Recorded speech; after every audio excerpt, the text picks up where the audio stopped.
Security program on spreadsheets, new regulations piling up, and audit dread? It's time for Vanta. Vanta automates security and compliance, brings evidence into one place, and cuts audit prep by 82%. Less manual work, clearer visibility, faster deals, zero chaos. Call it compliance or call it compliance. Get it? Join the 15,000 companies using Vanta to prove trust. Go to vanta.com/calm.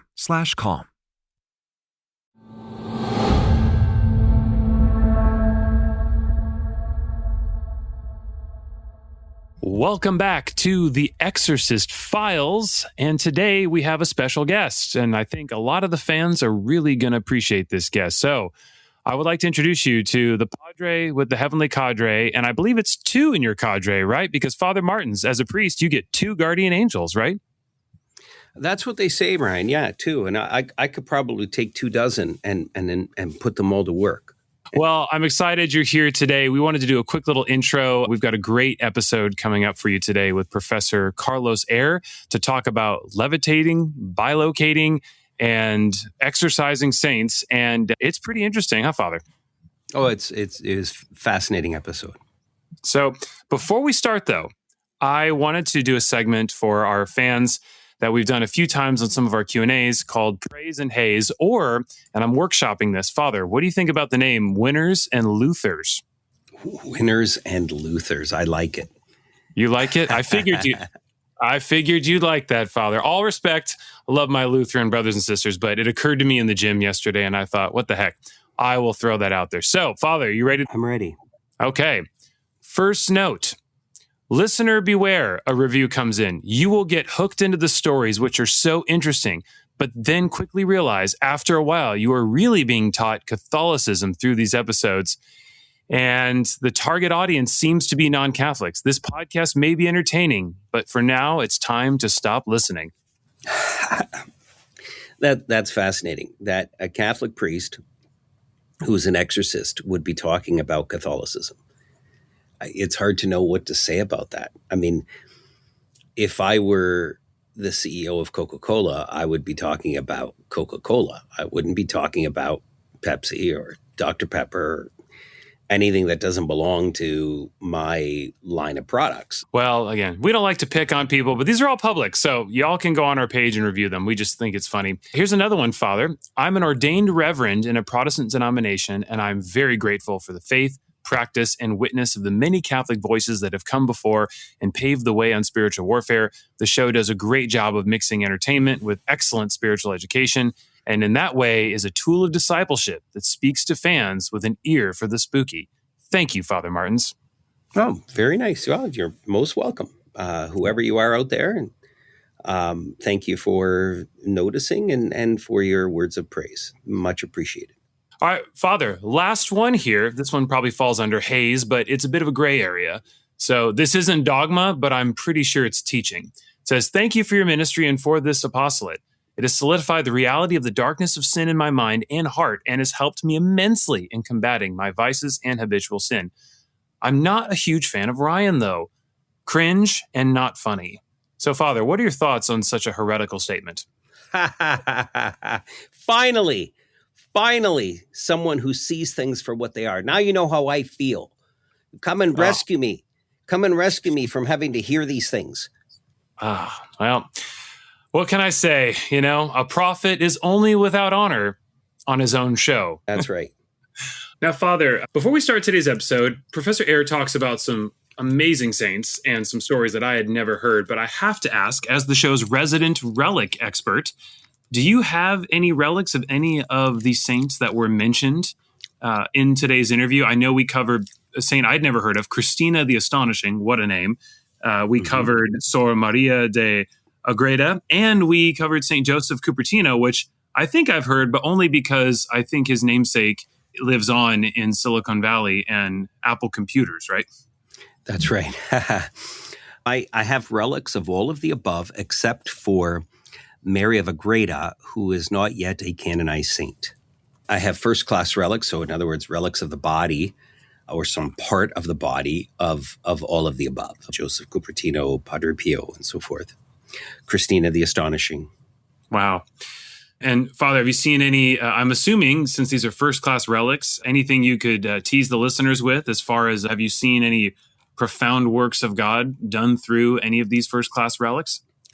Yeah, absolutely. So there have been many healings at my expositions done through Joseph Cupertino, Padre Pio, healings like the healing of osteoporosis, for example, the healing of somebody who had terrible arthritis with the relics of Padre Pio. With Christina the Astonishing, so at my expositions, what I do is I guarantee people who attend in the talk that precedes the veneration, where I teach about veneration and what people ought to do when that opens up. And there's a very large number of relics that are going to be on display that those in attendance are going to be able to view. And what I say is there's going to be at least one saint here present, at least one, that is going to reach out and communicate with you in a personal way. So be prepared for that. And what's interesting, Christina the Astonishing, her name sticks out. Absolutely. What a name. But almost nobody has ever heard of her. And what's interesting is the priests that come to my expositions, many of those, she is the saint that they end up bonding with. She is the one that they say, I love them all. This one in particular, that one, there's Relic of the Veil of the Blessed Mother. But for some reason, and I don't know why, Christina the Astonishing jumped out at me, reached out to me, and I felt her connection. It happens daily. So there is something going on, even if people can't really define it. And this mirrors relationships in everyday life. We encounter somebody, and that person either comes into our life or we go into that person's life. And you just immediately like the person. And you find yourself, even after the fact, thinking of that person and wanting to find out more about that person simply because that brief interaction was touching at some level in a way that you can't necessarily define. And this kind of thing happens even among saints. Saints have a personality. And I remember a woman, for example, who she was healed of breast cancer by St. Anne, by a relic of St. Anne at one of my expositions. And she, years later, she was visiting the exhibit at a parish out of state. And she worked very hard to bring it to her own state, to her own parish. And we made it happen. It worked in with my schedule. She helped set the relics up, and she couldn't wait to pull out St. Anne. There was this very dramatic healing that she experienced, and there was no doubt in her mind that it was St. Anne because there was just this electricity that went through her. She felt something in her chest, and that feeling remained with her. She went and got checked out, and she's cancer-free. When she pulls out the relic of St. Anne, there was nothing. There was no kind of, hey, how you doing? I've been waiting for this moment again. It's nice to visit you. There was nothing of that. She actually said she was disappointed. And I said, don't be disappointed. Signs are given according to their need. And the personality of the saints doesn't change just because they go to heaven. And you're encountering the style, if you will, of St. Anne. And it doesn't mean she's not your friend. It doesn't mean that she didn't intercede for you. It doesn't mean she's not glad to see you. But she's not bubbly in a way that you were expecting her to be bubbly. And that's the way it is. Well, I can't help but think you're recalling our first meeting, that something stuck with you. And that was me, actually. Here I am. Father, before we get to our final prayer time and just encouragement for the listeners before we start today's episode, have you thought of a superlative? If I ever make sainthood, have you thought of what it would be? St. Ryan the what? Oh, gosh. Ryan the irascible. Ryan of the kitchen, Ryan of the dining room table, Ryan of the third helping. I like that. Okay, Father, I think we found it. St. Ryan of the third helping. All of them. You would be the patron saint against fasting, I think. So Ryan has an appetite that I have never seen in a human being at all. Every time we have a phone conversation, whether he initiates the call or I do, he is chewing on food every single time.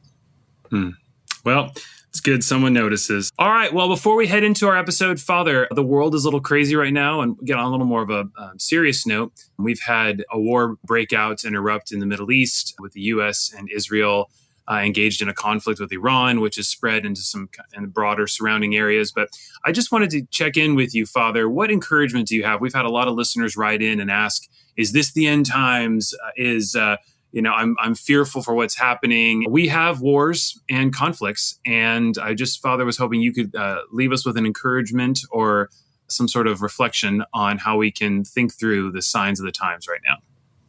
Yeah, look, at every moment of history, we are in the end times.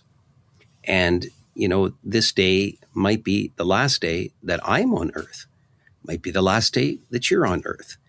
We may have left home this morning to go to work and may never return home again. And that's just the way it is. But we are Christians, and that means that we are people of courage. We are people who set our hope on God, knowing that God has a plan. Yes, there's evil in the world. Yes, there's war. There are rumors of wars. There's violence. There are atrocities. But we know that God has a plan, and we know that God wins in the end. And so that has to be our focus. In the time that we're here, we have to do everything in our power to mitigate the evil that is present in the world. So our prayer and our good works really do help folks, and we should be engaged in those. But I think that people would benefit more if they started listening to the news less and started listening to prayer more. And, it brings me to a story of, this is an actual story of Padre Pio.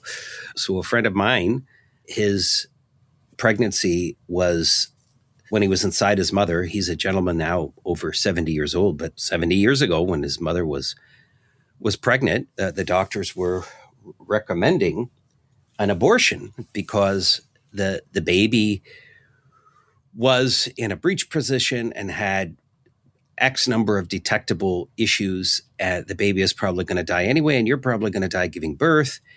And so this is what was recommended. And so the aunt of this woman knew Padre Pio very well, lived in the same town as he, and went to him and asked for prayers.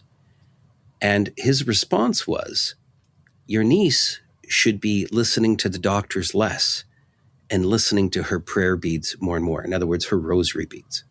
And he just walked away. And so that was the message communicated. And Michael's mother put all her faith in her prayers, and a healthy baby was born. And thank God Almighty, because he's one of my best friends and somebody I admire incredibly. He's a great man of God, and has done and continues to do an incredible amount of good on this earth and has helped countless number of folks. So look, if Padre Pio hadn't given that advice wouldn't have been taken. And so if those prayers hadn't been said, look at the amount of good that would not have been present in the world. 7 decades of a person being present who has, Michael, this person I know there's no doubt in my mind, he is a living saint. And so God has a plan, and your job and mine is to be part of that plan, not to concoct our own plan, not to try to devise a way that we can come up with our own plan to kind of defeat evil. That's not the point. God has a plan. And yes, we have to work to mitigate the power of evil at every step of the way, but doing so within prayer and with our sights set on God, and doing so as disciples and not as usurpers or overthrowers or what have you. Well, amen, Father. Thank you very much for the encouragement. It's great to hear from you. And folks, I really hope you enjoyed this interview with Professor Eire on levitating, bilocating, and exorcising saints. I don't think you'll want to miss this one. So, Father, any parting words for us? Yeah, so just a blessing upon everybody. And I hope that the coming rituals of Holy Week and of Easter are going to bless everyone. All of you are in my prayers every day, and please keep us in yours. Amen. All right. Enjoy, folks.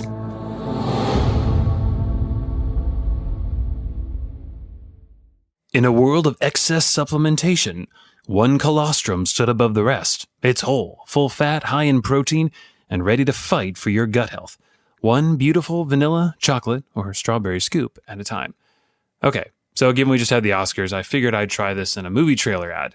In all seriousness, though, today's sponsor, Cowboy Colostrum, does offer the highest quality bovine, that's cow, colostrum available in the U.S. Cowboy Colostrum is 100% made in America from 100% American grass-fed cows. Now, unlike other colostrum brands, Cowboy Colostrum is true first-day whole colostrum, rich in bioactives like immunoglobulins and growth factors. And don't worry, Cowboy Colostrum only collects the surplus colostrum after baby calves have had their fill. And it's not processed or stripped down. Their colostrum is whole, full fat, and high in protein for ultimate nutrient density, making it the highest quality bovine colostrum you can buy. Now, if you doubt all this, for sure, I understand. Go online, and I say this all the time, look up the research on colostrum. There is some early evidence that it actually might be good for our guts. So, for a limited time, our listeners get up to 25% off their entire order. Just head to cowboycolostrum.com/xfiles, that's EXFiles, and use our code XFiles at checkout. That's 25% off when you use code XFiles at cowboycolostrum.com/xfiles.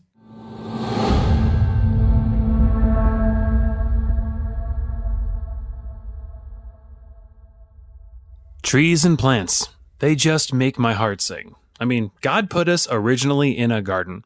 What does that tell you? And whether you're a tax collector climbing a tree to get a good look at Jesus, or a sinful king like Saul just lounging under a pomegranate tree, you definitely need a good plant nearby, either way. Did you know Fast Growing Trees is America's largest and most trusted online nursery with thousands of trees and plants and over 2 million happy customers? They have all the plants your yard or home needs, including fruit trees, privacy trees, flowering trees, shrubs, and houseplants, all grown with care and guaranteed to arrive healthy. I don't think they actually have tree houses, but that's okay. You still need trees nearby, right?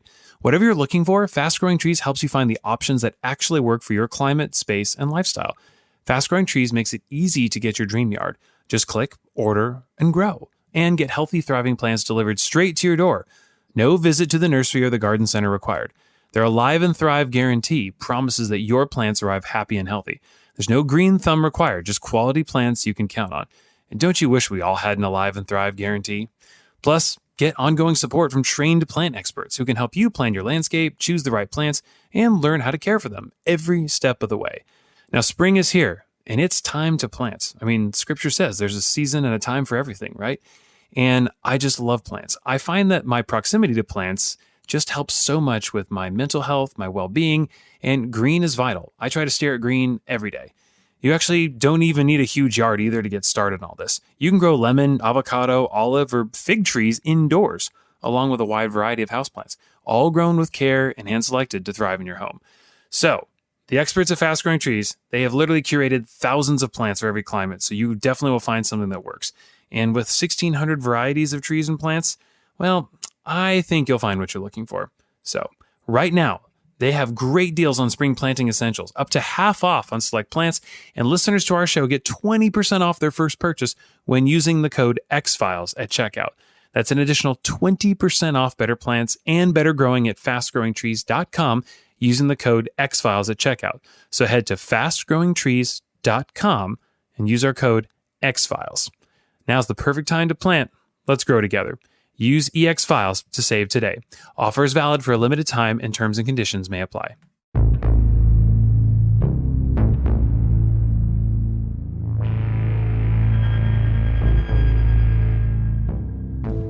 Welcome back to The Exorcist Files, the show that says no to El Diablo. See what I did there? I'm your co-host, you probably love second most, Ryan Bethay, and today we are talking levitation, bilocation, and demonology. Basically, we're passing the bed, heading straight through the bath, and going into the beyond section. I'm joined by my new friend, Dr. Carlos Eire. He is the T. Laurson Riggs Professor of History and Religious Studies at Yale University and an expert on medieval and early modern European history. But more importantly, and for our purposes, he is the author of one of the most fascinating books I've ever read. And when I say fascinating, I mean it. It's called They Flew. And it's a history of the wildest stories of levitating saints and bilocating figures who floated and gloated. Well, actually, they didn't gloat because they're saints, but man, it is wild. So, Professor, thank you for joining us. This is such an amazing book. Well, thank you for the invitation. Absolutely. My pleasure. I think, just to whet the appetite here, I want to start with just a cold open of a very interesting story that I read about in this book. There was an account you had in this book about a flying saint, which I know doesn't narrow it down that much, but Padre Pio allegedly flew into the sky and stopped some bombs from dropping on a town of this report. Could you tell the fans what I'm talking about? I was stunned at this. That's the story. And it's about American pilots flying over Italy during the Second World War. And they were about to drop their bombs. And one of these pilots claimed, right? He claimed he saw Padre Pio way up there at some, 20,000, 30,000. No, not 30, but maybe 20,000 feet, warning them away, get away, don't bomb San Giovanni Rotondo in southern Italy, which is where his monastery was. This is, of course, now become one of the most often repeated legends about Padre Pio. And I have not had the chance to check it out deeply. Well, what was interesting, I just passed it on to my readers because, it's one of the most outlandish and unbelievable or impossible miracles conceivable. However, what was interesting, and again, I need to check this, but it seems that the squadron, or at least several people, converted as a result of this incident. Yes. So that is an interesting point. And perhaps it's a good jumping off point, because when we talk about the way we can actually discuss proving, quote, quote, some of this and the challenges as a historian, we have to use what we have. And if someone changes their life as a result of an incident, whether it proves or not, it does at least give us some confidence in their testimony. Yes. And so I'm curious, when we first met, when this wild profile of bilocating saints and levitations, et cetera, you said that in our first conversation, one of the most compelling things about these facts is the way that they're gathered, and that we can't just ignore these claims as medieval superstition. Yes, so the ones that I deal with in my book have a special character to them, because the ones that I researched are all in the 16th, 17th century. After the Catholic Church established a new, what was for the day, for that time, a scientific or empirical way of testing out the veracity or truth of miracle accounts. And this was done for the canonization inquests that were held for anyone who was being promoted as a saint, right? Throughout the Middle Ages, the whole process evolved towards a more kind of empirical way of judging miracle accounts.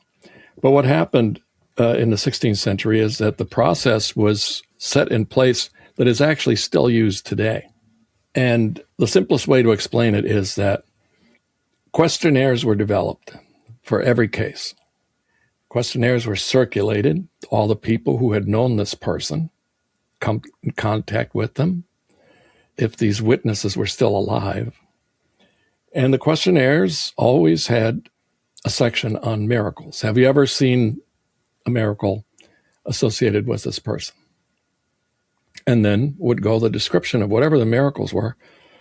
But the sort of gold seal, that's a gold seal placed on these questionnaires, is that the witnesses had to swear an oath. They were telling the truth. And unlike a court of law here in the United States today, where people still are, asked to swear that they're telling the truth, the penalty for lying was not a fine or a prison term. No, the penalty for lying was hell with a capital H, right? It's a mortal sin to lie under these circumstances. So I don't have a percentage, but I'd say most of the people who were testifying for these questionnaires were very pious. Many of them, if not the majority of them, were actually monks, nuns, priests who believed in hell. for real.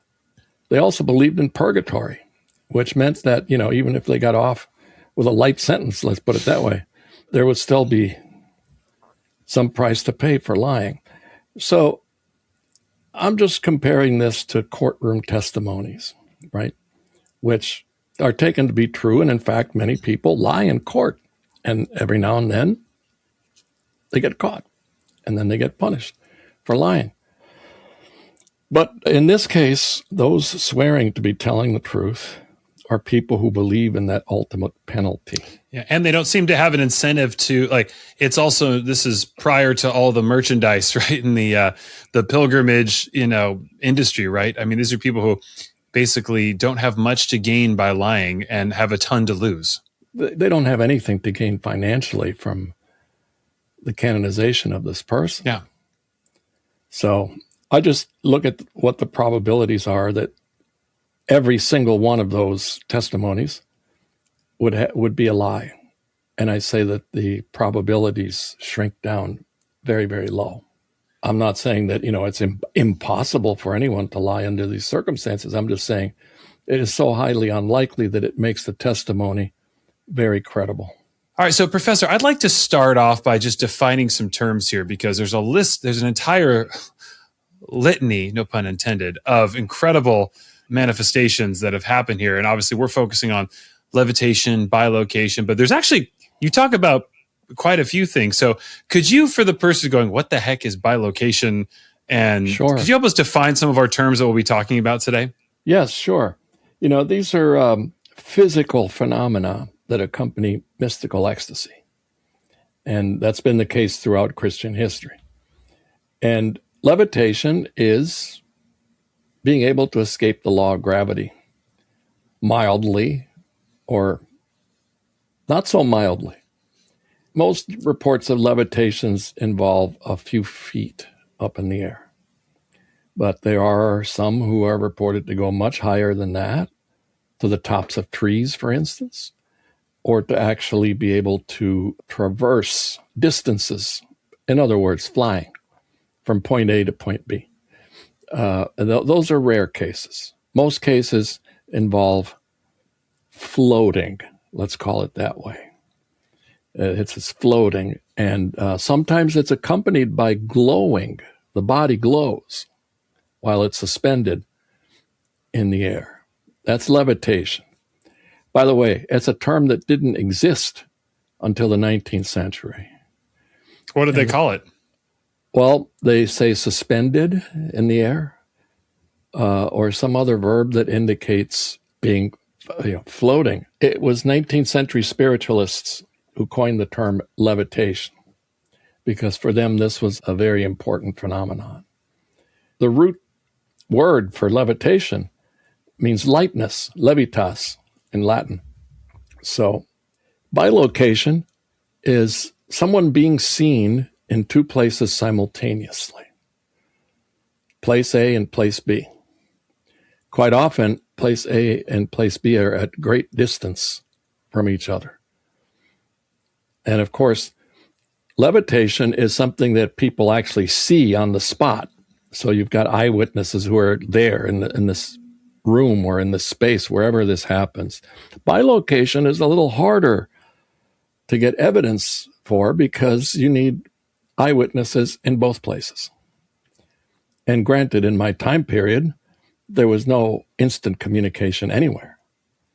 So often in my time period, 1500 to 1700, it takes months, sometimes years, for the testimonies to be brought together. And then people have to check or triangulate in some cases, place A, place B, and the place where the person might be when they're giving the testimony might no longer be the same.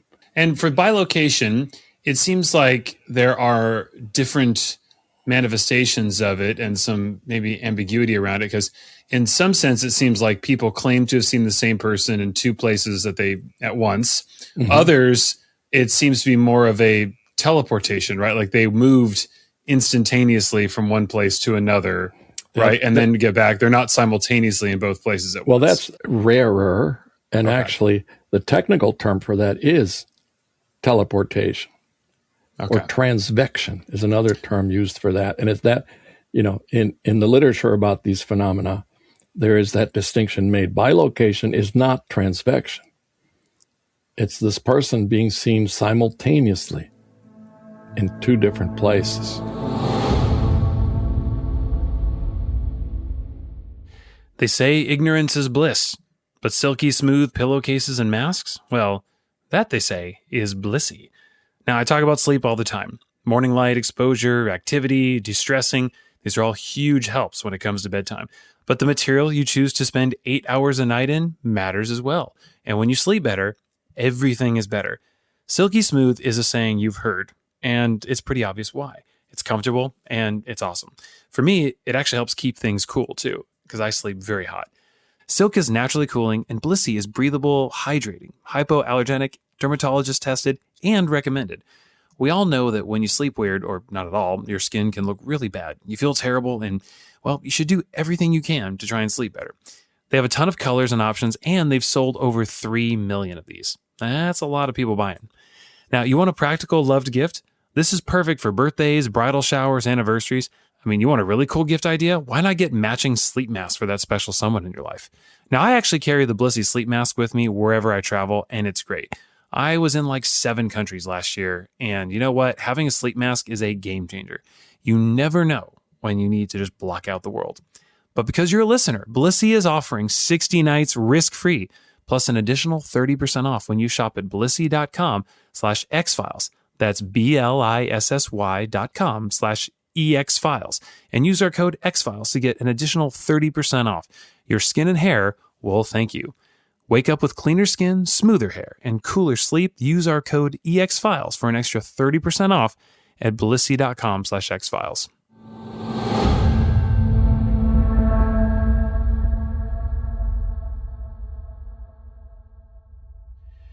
Mars, the ancient Roman god of war, and perhaps an appropriate name for one of our new sponsors, Mars Men, which features a very compelling coalition of natural testosterone optimizing nutrients.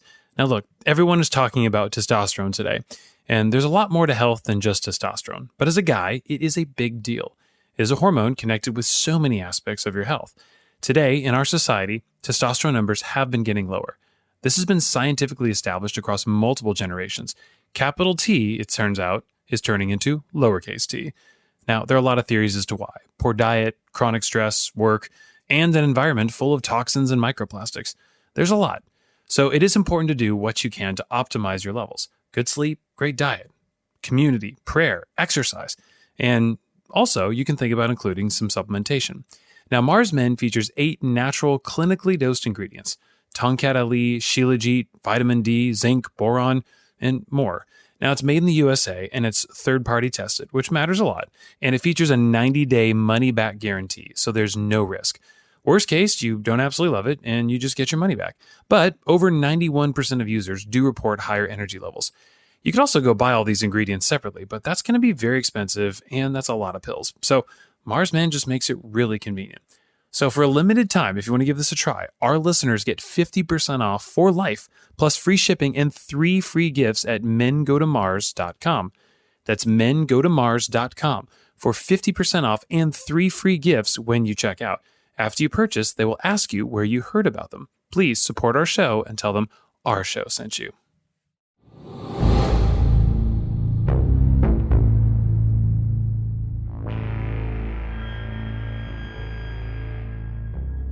There are other cases, that involve transvection, but I have not dealt with those.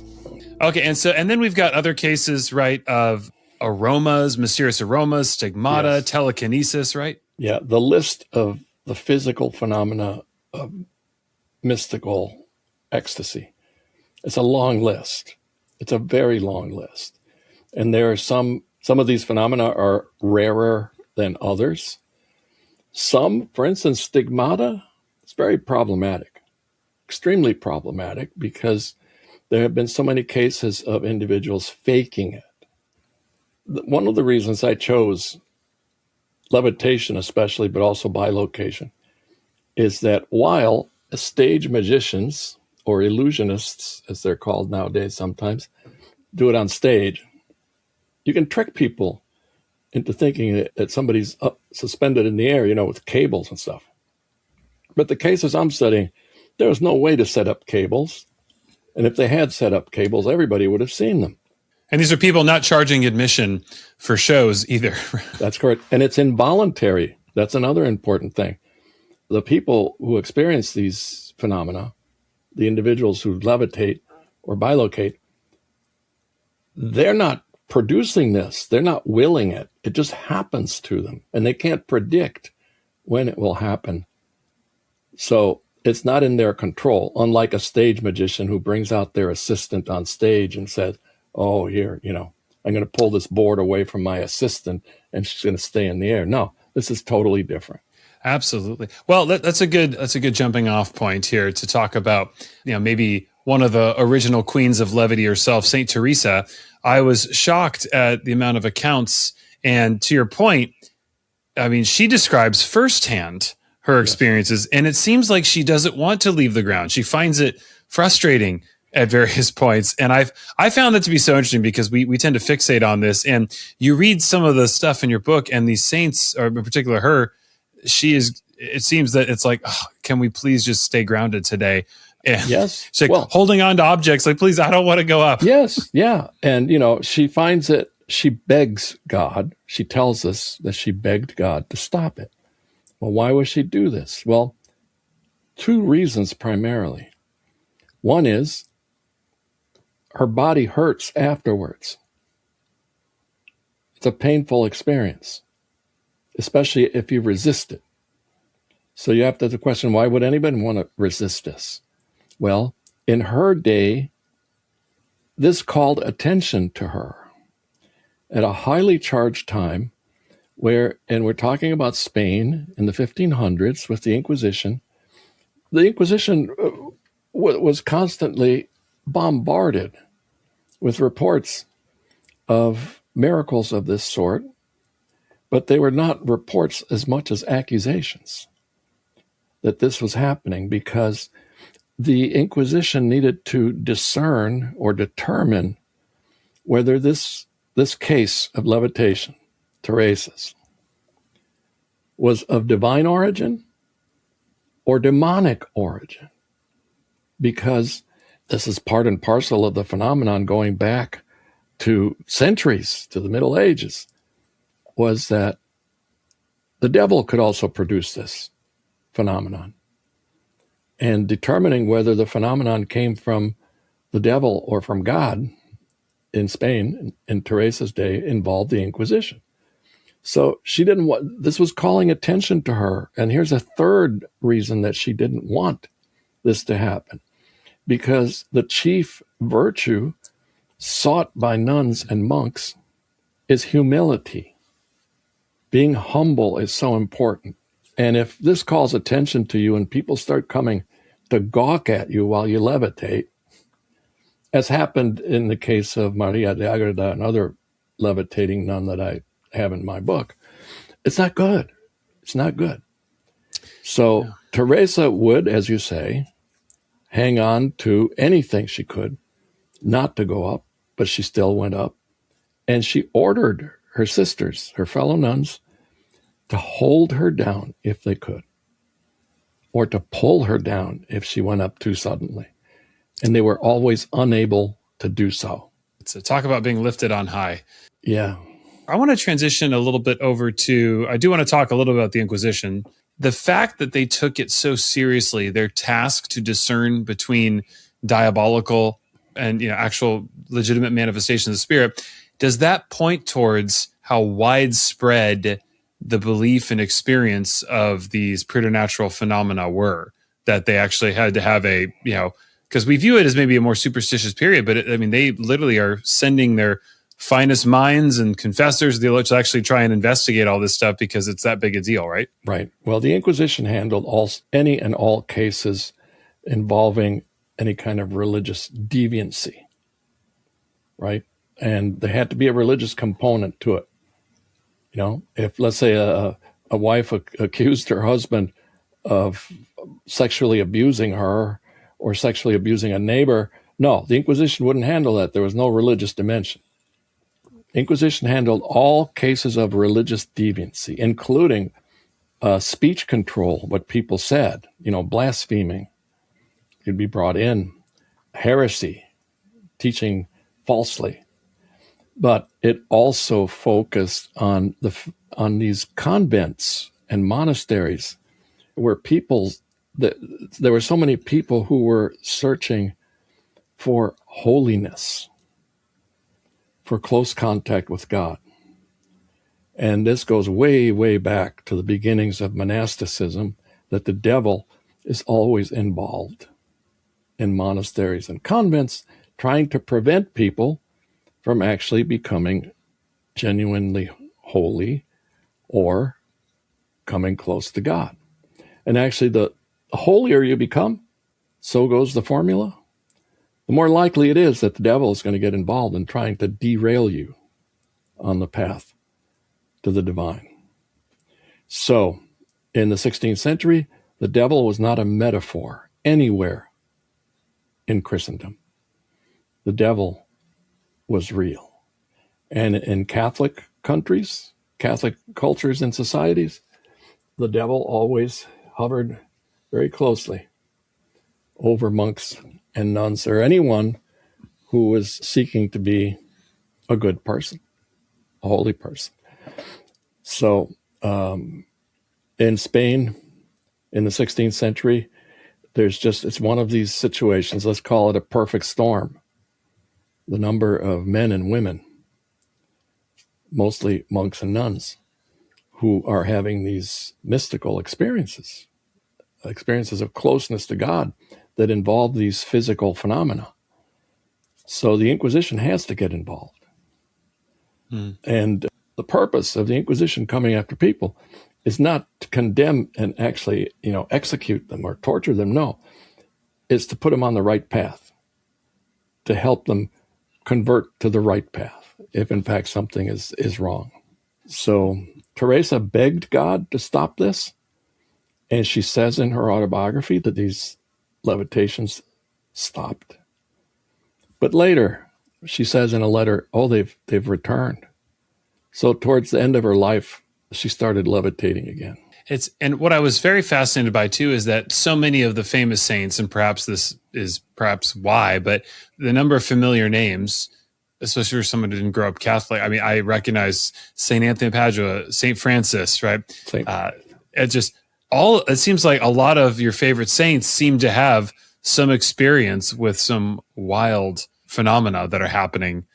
Well, the basic premise underlying these phenomena, in a belief system of Catholicism, is that body and soul, matter and spirit, are closely related. So if your soul and your spirit is in a state of heightened closeness to God, weird things happen to your body. That's the bottom line. Of course, with the devil, it's the other way around. He can make these things happen, but it's people. This is it. People who have given their will over completely to God can experience this in Catholicism. People who have given their will over to the devil, this also can happen to them, right? But in this time period, one very, very important change that takes place is that the Protestant Reformation, all of the first generation Protestant reformers argue that all of these things that occur in the Catholic Church, levitations, bilocations, other kinds of miracles, cannot be divine because the Catholic Church is a false church. So therefore, all of these things actually are happening, but they come from the devil. And this is that adds a whole set of very complicated scenarios. Is that where modern cessationism was born, was the Reformation, as far as the suspicion of the Catholic Church? Yes, absolutely. And, you have to keep in mind that this is polemics heightened to a very, very intense degree. Catholics want to argue they can prove that Protestant churches cannot be the true church because they don't have miracles. Right. So they're constantly asking, where are your miracles? So the Protestants, in response, say, no. Your miracles are all demonic. We don't have miracles because they ceased happening when the last of the apostles died around the year 100. Interesting. That explains why it's such a powder keg, if you will. Oh, yeah. Let's talk about someone who flew, it seems, higher than anyone else, barring Padre Pio, who apparently allegedly flew into a jet fighter squadron, which that gave me a whole idea for a new movie. B-26s, I think, because we're talking about the 1940s, but still, they got up pretty high. It wasn't Top Gun, but it was the closest thing we have. They had to wear oxygen masks and everything. They were that high up. Give us a little primer. Who was St. Joseph of Cupertino, and why is he so well known? Joseph of Cupertino lived between 1603 and 1663. So we're talking 17th century, which is the same period where we have the scientific revolution and the birth of modern science, right? Isaac Newton and Joseph Cupertino walked the earth at the same time. But one of them stayed on the earth. Oh, yes. They both dealt with gravity, just in a different way. To me, I think it's an astounding fact. They could have met had circumstances been different. But Joseph was a Franciscan friar who was very simple-minded. We would say he had learning disabilities. And from a very early age, he was very devout, prayed a lot, and started having, deeply religious experiences. But no monastery would take him because he was so simple-minded. But eventually he does get into the Franciscan order. And once he's with the Franciscans and they assign him very simple tasks, he spends as much time as he can praying. He starts levitating. And, of course, people come to see him. And sometimes, some of his early levitations take place out in public during processions. So he's out on the street and up he goes and people start marveling. He gets denounced to the Inquisition in Naples. And he's taken to the Inquisition and their finding is, no, this is genuinely divine. This man is not, in league with the devil in any way. And for the remainder of his life, they keep sending him to different locations. He was born and reared in Cupertino, Italy. So he's then sent to Assisi, and from Assisi, he keeps being sent to ever more remote locations because he attracts too much attention. His levitations are so frequent and so out of the ordinary that he's a distraction to everyone. Like he would fly over people at Mass, right? Yes. That would be, that sounds like a very Protestant church to me, right? Some kinds, yeah, maybe Pentecostal. Yes, he was the OG Pentecostal flying over. Well, so what would happen? Would he just be a priest in the corner, during celebrating Mass, and then the people would look up and he would just be up in the rafters? Yeah. He often levitated during Mass. And he also had triggers that would send him up. For instance, religious images would send him up. Things that reminded him of God or Christ or the Virgin Mary would send him up. Like one time he saw a lamb, picked it up, and up he went with the lamb in his arms. Because, of course, it reminded him of the image of Jesus, the Lamb of God, right? But we have people of very, very high social and political standing basically lined up to see him, especially when he was at Assisi. And the most surprising and perhaps least researched event was that a Lutheran prince from Saxony who was traveling through Italy went to Assisi, asked to see him. And Joseph flew over his head. And he converted to Catholic.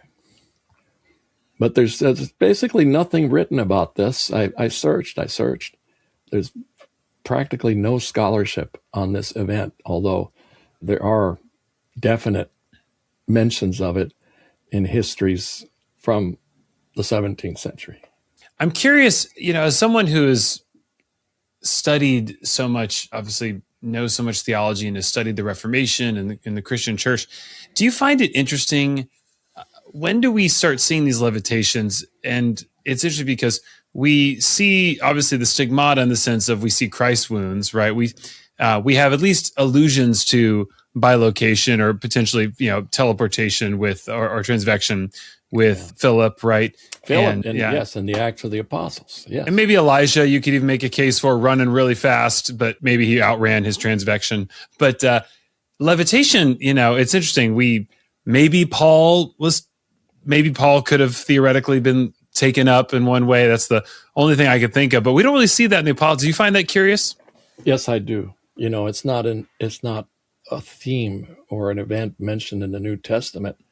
However, other individuals, not Christian and not Jewish at this time period, you have levitation. Levitation is as ancient as human history. And especially in Asian religions, you find it in India. You find it in places where Buddhism becomes established. So there is a text called the Acts of Peter, which is 2nd or 3rd century, and of course was not included in the Christian Bible.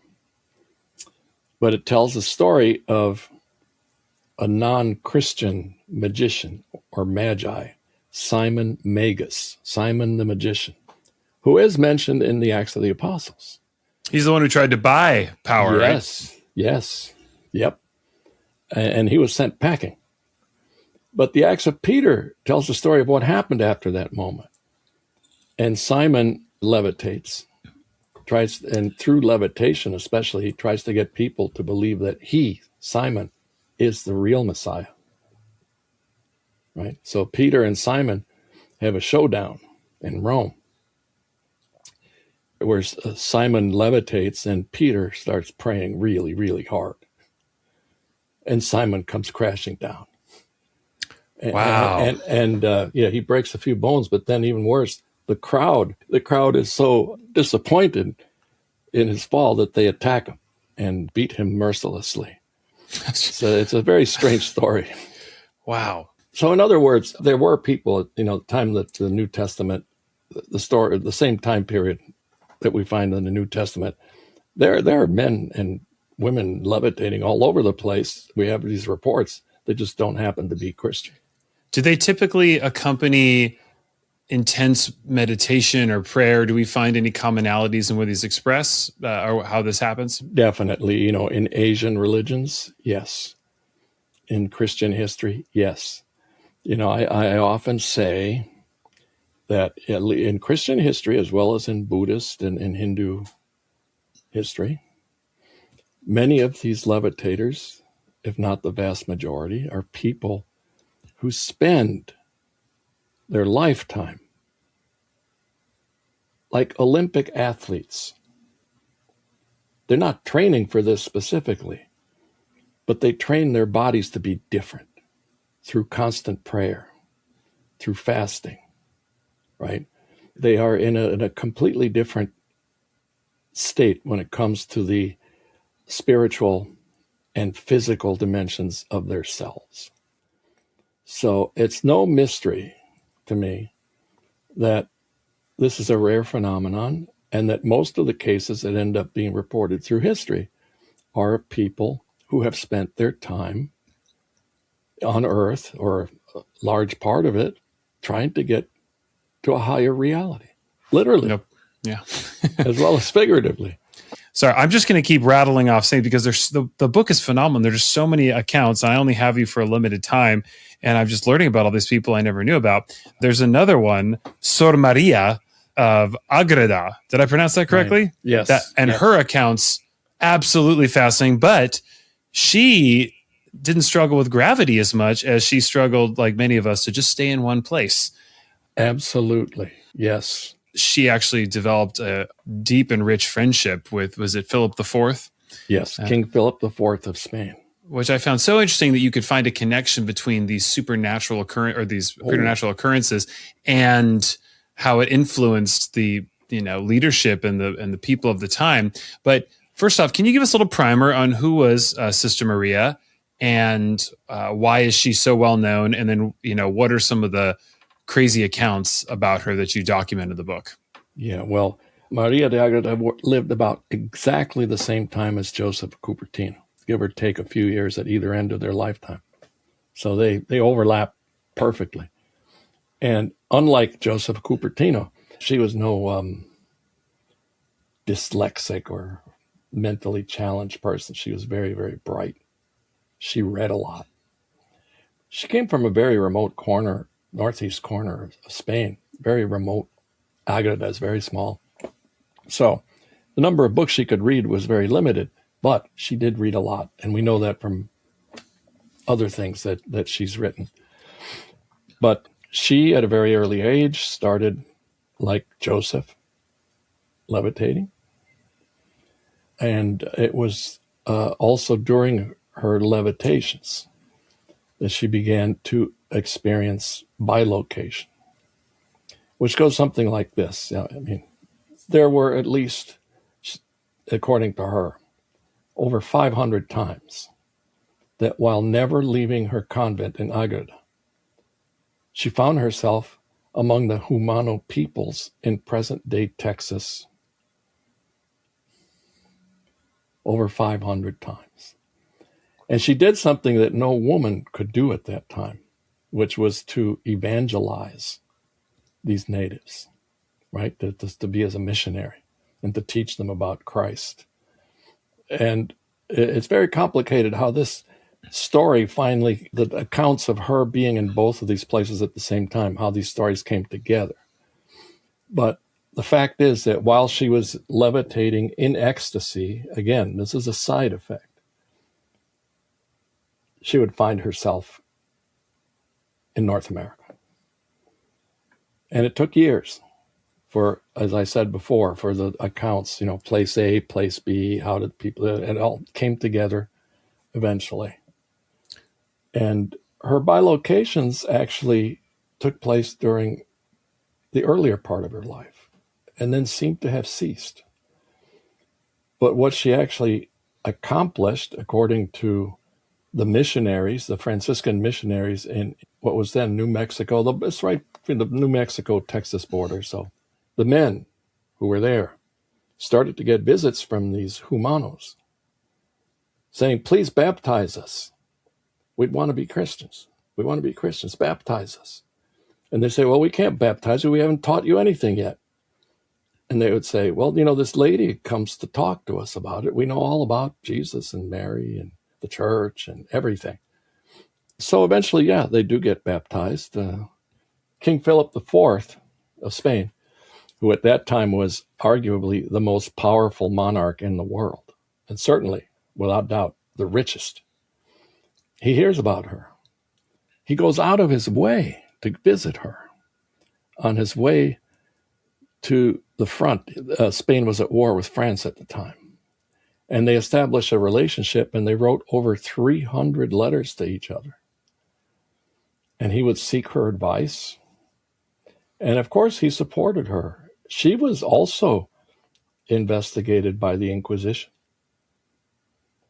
and cleared. And of course, any historian worth his salt would say, yeah, of course, her friendship with the king might have had something to do with the outcome of the investigation. But the Texas part, I'm curious, is it a situation where when they find these, so is it documented as much as it can be that these indigenous people who should have had no contact or there's no record of contact are remarkably well catechized in the Christian faith, despite having no outside contact. And then later they find out and they say, tell us about this person who's been teaching you. And it matches up with this description. And then we corroborate those dates or her journal and or her, her writings or her peers. Yes, that's the basic outline of the story. Except must keep in mind that in this time period, American natives who convert are not catechized thoroughly. Right? they're catechized in a very basic way. And then they're baptized. And most of their religious education comes through ritual, through attendance at Mass, through images, right? So through ritual and symbols. So they're not, they're all illiterate. They can't read any catechism. They might have some catechism taught to them. But we're talking about in terms of population, the entire population of natives that is converted to Christianity in the New World, they outnumber missionaries by hundreds of thousands to one. In some cases, millions to one. So the education is very basic. But Maria claims she visited them 500 times. She must have said a lot to them. Did I read correctly that she didn't have definitive answers? So in an Inquisition, she could say, I don't know if I was, like, one option was God miraculously transported me there and I'm not in two places at one. But then you would have people who say, no, we could attest that you were still here. Or the other, I'm assuming, assumption was, did an angel taking on my likeness appear, which we could get to maybe from a Hebrews, some have entertained people who are actually angels and, shown hospitality without knowing. But the fact, so she's interacted with these people, she could see them, etc. And so, what, to your best of guess, what do you think she thought was happening? Well, she had, like Teresa, she had to be very careful with the Inquisition, right? Because women are not supposed to be able to understand theology as well as men. So she has to be very deferential to the inquisitors. Mm-hmm. So she often hedges her bets and says, no, I really don't know. All I know is that I was there. Who can say? Let's not complicate the matter. One of the questions that she gets, very logical question. Okay, so tell us, you don't speak their language and they don't speak Spanish. As a matter of fact, one of the inquisitors goes as far as to say, and this would be very politically incorrect nowadays, said, well, these people don't even know how to talk. All they do is grunt. So how do you communicate with them? And she says, I can't tell you. I don't know. All I know is we understood each other perfectly. And if I may tell you, jump to the present, one person who read my book and got in touch with me, this really blew me away. This is a person who had worked doing remote viewing for the CIA. Familiar with remote viewing project? Yes, I am. I'm sure you are. Yeah. Well, he said, I did this for 20 years. I was a remote viewer for the CIA. And sometimes while I was remote viewing, I would find myself on the other side. And I could talk to them and they could talk to me, even though we didn't share the same language. And that's what he loved so much about reading about Maria de Agreda in my book. Wow. That is so fascinating. And you do wonder because, did she teleport? Did she stay in two places? It's just, yeah. And you go, but also what the ends God will do to just have his message. It seems, is it correct to say that many of these bilocations, often like many miracles, accompany the need? It's not just bilocating, well, yes. Purposely. It's not, I just showed up to like turn on the light switch for you and say hello. It's to like help you make a big decision or to encourage you or something. Yeah. Unlike levitation, which seems to be pointless, right? Oh, there goes Joseph up in the raft. Would someone bring Joseph down, please? Yeah, there he goes again. How are we going to get him down? Because there's a very funny story. He got up to the top of a tree and then he came out of his ecstasy up in the tree and he didn't know how to get down. And they had to go rescue him like a cat trapped at the top of the tree. They didn't have a fire department to call at this point, right? No. Bilocation always has a purpose. Always. And the thing to also emphasize, because it's very important, is that you can't be busy at both ends. No. One of you, who is very visible to everybody, is in ecstasy, in a cataleptic state, which means that you are stiff and you lose your sensation completely. And actually, the nuns around Maria de Agreda held candles up to her eyes, pricked her with pins while she was in this state, and supposedly also in North America at the same time. And she would not respond to any of these physical stimuli. Okay, so there are not accounts that we know about of someone ministering in two places at once. No. Interesting. Okay. Yeah, because I remember there's an account you have, I forget the saint, but who was preaching. And then I've often wished I had this superpower. He forgot a commitment he had. He had promised to read from the liturgy like 15 miles away. And he went, that's right. Whoops. And then he went into a trance state and just stood at the lectern. And I could imagine everyone's like, what is happening up there? And he appeared, did his little duty, and then returned back. Yeah. Obviously, this is not necessarily a science per se, but to your best guess, what would you, assuming this is happening and assuming this is real, what would you guess at like a preternatural level is actually happening? Is someone taken up in the spirit, and then is it their spirit moving somewhere else, or is God creating a like hologram of them somewhere? What do you think is most like? Of course, the concept of a hologram was inconceivable to people at this time period. Sure. But for us, it does kind of make sense. Before I move on to the next kind of section here, are there any other crazy accounts, Professor, from our levitations, bilocations, stigmata, telekinesis that you think are just worthy of mention? Because I know I want people to read this book because it shows you God is bigger than you can possibly imagine. Well, there is one. And it brings us back to the subject of differences between Protestants and Catholics. And throughout the entire project, which I worked on for many years, I worked on it for 40 years, but not constantly. I was desperately looking for Protestant accounts of levitation, which of course would have to be demonic. By their own metric, by their own rubric, right? I found one towards the end of my research, and close to home, literally. Boston, 1693. Right after the Salem witch trials, there was a teenage girl, Margaret Rule, possessed by the devil, who was attended to by Cotton Mather, who was one of the leading Puritans of Boston and also involved in the Salem witch trials. They're trying to get the devil out of this teenage girl, as Protestants do, through prayer. There's no holy water, no crucifixes, no standard prayers from a book for exorcising someone. So they're praying over her. And she's in bed, and up she goes. Like the character played by Linda Blair in the original Exorcist movie. She goes up. Same thing as Teresa, though. Exactly the same phenomenon. Mather orders these men to pull her down. Actually, to jump on top of her, keep her from going up and pulling her down when she's in the rafters. And they cannot. They can't pull her down. And then Mather convinces these men, or strong arms them, into writing and signing affidavits with their testimonies, saying, this happened.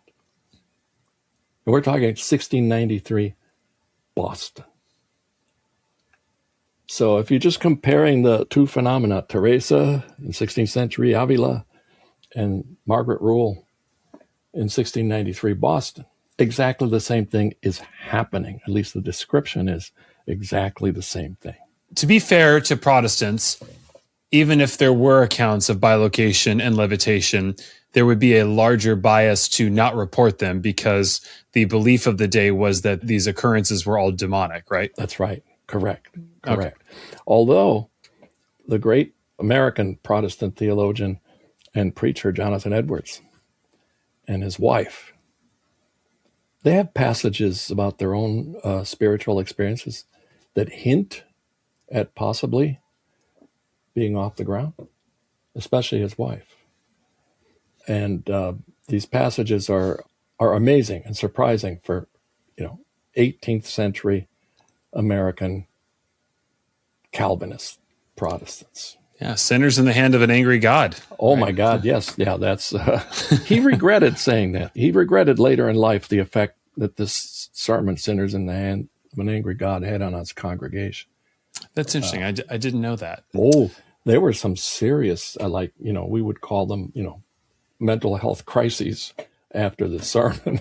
I want to ask you about the spiritual warfare dynamic. And one of the things that I found so interesting, well, first off, I had no idea about Martin Luther's obsession with the devil and the number of times the devil makes and I mean this in a sense of like, he seems to talk about the devil so much, at least from reading your book. It seems that he had more bouts with him than almost anyone else I can read about. It seemed that he accused the devil of throwing nuts into the ceiling constantly. I did appreciate how Martin Luther not only believed in the power of prayer and tremendous faith in his doctrine, but also the power of flatulence and his unseemly parts to ward off the devil as well. He seemed very crass. Yeah. And yeah. But this has a lot to do with his personality and also with his theology. But it's also an old monastic attitude towards the devil. You can be as crass as you can with the devil because he's crass. He's obscene. So being obscene in confronting the devil is part of a monastic tactic. And Luther was an Augustinian monk, so he's got this, right? But the theological part is, of course, Luther's theology of salvation by faith alone means that it's your faith in Christ's redemptive act that saves you. And you will never stop sinning, right? Up to the day you die, you'll keep sinning. But Jesus forgives you. And you have faith in this forgiveness, you're fine. In his case, his worst demonic attacks were cases, as he tells us, of the devil getting inside his mind and saying, oh, remember that sin you committed. Oh, you're a sinner. Oh, you're damned. You're going straight to hell. Do you think when he talked about, the devil showed up again, he writes about it so nonchalantly, do you think those were mental conversations he was having? It's hard to tell because most of what we have from Luther about his encounters with the devil comes from a part of his writings known as the table talk in English, or Tischreden in German. He would have dinner with his students every night because they lived together. And of course, the students would take down every word Luther said at dinner.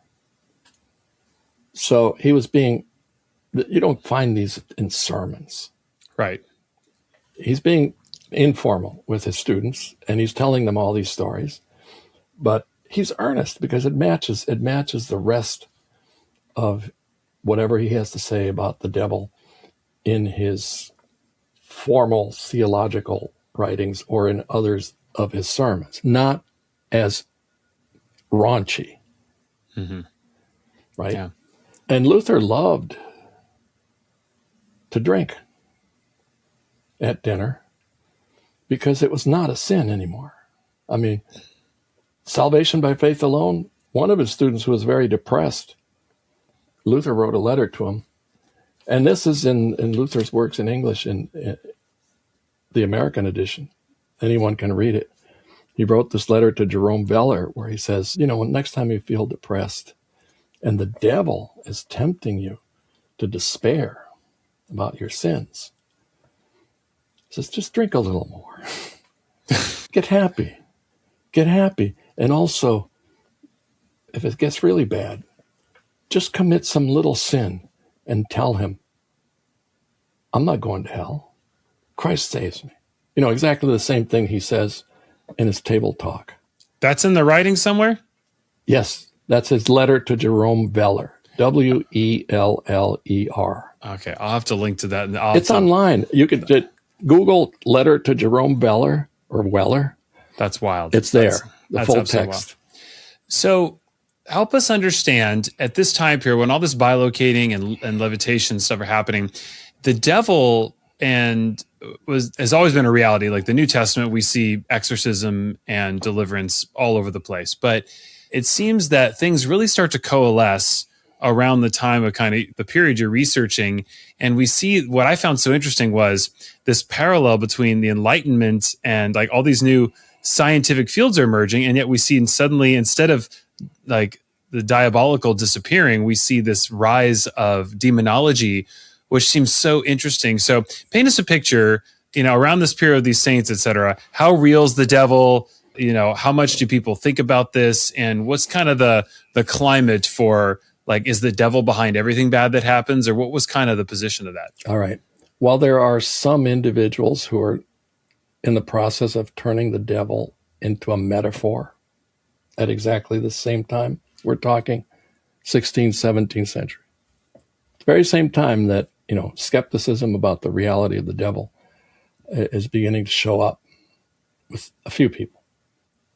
The opposite is happening in society throughout Western Europe and Eastern Europe, the whole Christian world, including the Spanish and Portuguese colonies in the New World. This is it could rightly be called the age of the devil. When you think of the number of books that are published on this subject, it's just mind-blowing, absolutely mind-blowing. And I'm not talking about just books in Latin for the learned, books in vernacular languages. In every place, these books are coming out that detail how to deal with the devil, including, perhaps one of the thinnest, it's not very long, but perhaps one of the best known is Demonology, written by none other than King James I of England in the early 17th century. And the reason he wrote it is that he was convinced that the devil had almost sunk that these witches that were in league with the devil in Denmark had caused his ship going back to England from Denmark to sink. And this is the age of witchcraft persecutions. And here, that line between Catholics and Protestants kind of disappears or becomes very, very thin, because Catholics and Protestants persecute witches with equal ferocity. And not only that, here's another very odd twist to the history of the Protestant Reformation. Protestants reject a lot of Catholic theology from top to bottom. But basically, most of the leaders of the Protestant Reformation and theologians for the first three generations, the history of Protestant churches, they adopt Catholic demonology almost 100% without changing it. So ironically, the witchcraft persecutors in Protestant territories and in Catholic territories are relying on the same kind of texts to identify witches. Why is there such fervor to prosecute witches and witchcraft and sorcery and magic? Is it because it's, a threat to their, the skeptic would say, oh, it's a threat to their institutional control? Or is it more, in your opinion, a suggestion that this is a reality, that like this is something the church has always battled with, that, divination and, sorcery, this is the sin of rebellion, this is the original sin, of the enemy, and that this is a real threat to people's souls and is fairly widespread, that is like magic is just everywhere. And so the churches are coming down hard on this. Historians have different takes on why this happened and what was happening. But it's kind of obvious to me that, yes, there were witches. Yes, there was black magic. There was also a lot of white magic going on, too. There were witches. And this was happening. And it's the fact that the Protestant Reformation tries to do away with all superstition. And at the very same time, the Catholic Church is doing the same. They want to do away with superstitions. They want to do away with the stuff. Were people executed unjustly for being witches? Yes. I think that's beyond doubt. But I think that there were a lot of people, and the figures speak for themselves. Most of those executed for witchcraft in Catholic and Protestant Europe are women. They're the majority. And there are all sorts of questions why this is so, But the fact is that it doesn't go away. The persecutions stop in the latter part of the 17th century. But it doesn't go away. Look, Salem witch trials is 1693. Here in Connecticut, the last witch trial here in Connecticut was about the same time, more or less. But does it stop this from occurring? No, not at all. As a matter of fact, as the crow flies, less than half a mile from my house here in this nice New England town, there was a woman everyone in the town was convinced was a witch. And she had a huge rock outside her house, painted white with black letters. Payback is a blessing. That's funny. I'm talking about early 2000s, right? It's something that a lot of these things just don't go away because, I think, my personal as well as my professional opinion, I think the devil is real, very real. It's not a metaphor. And whenever he can gain control, he does, if people don't pay attention. What do you want people to take away from this and these accounts? Why do we want to study this, and why does it matter? That reality is a lot stranger than modern science and materialism has told us that it is. That there are different dimensions to reality. And purely materialist take on reality is short-sighted. It's like having blinders on. I'm not saying that, all these accounts have to be believed, I'm just saying they should not be dismissed. And what I have discovered is that there is a correlation between the depth of belief in some things being real, some things being possible, cultural belief, and the occurrence of these things. No doubt about it. Why does all this happen in the 17th century, 16th and 17th century? There's deep belief in this, and it continues to happen. But ever since I finished the book, towards the end of it and after it was published, I have run into more and more cases of 20th century, even 21st century. Wild facts, as William James called them. Facts that can't be put into the cubby holes that materialist history has told us they must fit into. So, for instance, that email I received from the man who claimed to work for the CIA.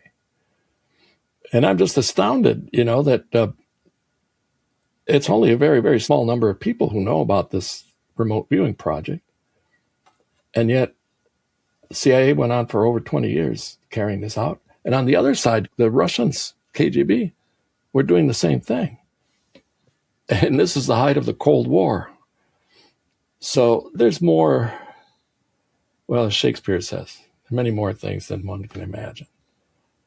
And I see a greater openness. Usually the younger my audience, if I'm speaking, doing some public speaking on this subject, the younger my audience, the more accepting they seem to be, or the more curious. Let's put it that way. So I'm just calling attention to something that's there. And it's like the elephant, the proverbial elephant in the room that people ignore. Yeah. So, but there's always a danger to that too, because, there's so much that religion is, I always say, religion's a lot like atomic energy. It can do wonderful things, but it can also be immensely destructive and even crazy. So finding a way through all the different positions people take on the spectrum, from the much too credulous on one end and totally skeptical and even hostile at the other end. There's something in between. So your advice would be, if you're doubting this, if you think it's crazy, have a little to drink, right? And that's what Luther would say. For sure. That's what I would say too. And, unless somebody has a problem with alcohol, then they can't even take a sip. Yeah. That's different. But yeah, Just lighten up, man, as they used to say in the 60s. Professor Eire, thank you so much for joining us. This has been one of the most interesting books and subjects. And I say that as someone who's documented now with Father Martin's wild exorcism stories. And this is just, growing up Protestant myself, we just never studied floating saints. And so this is all news to me. Yeah, well, one of my greatest surprises early on in this project was I read Gabriel Amort's book, An Exorcist Tells a Story. Oh, it's wonderful. I was blown away. So I started looking for books on Amazon, and I find there are all these Protestant books on spirit deliverance. And that's something I did not expect to find. It really surprised me that, yes, this is this is not just Catholics. Devil's still real, and we're still trying to swap strategies on how to beat him. So answer is usually Jesus. It might not even have one person who said it. It's just been repeated so many times throughout history that the devil's chief trick is to make people believe he doesn't exist. That's right. Greatest trick the devil ever pulled was convincing us he didn't exist. Yeah. Well, Professor, thank you so much for your time and appreciate all your work. And hope you keep your feet on the ground. All right. I try, and I hang on to things in case I go up. That's right. Amen. All right, folks. Thank you, Ryan. Stay in one location unless God grants you otherwise. God bless y'all.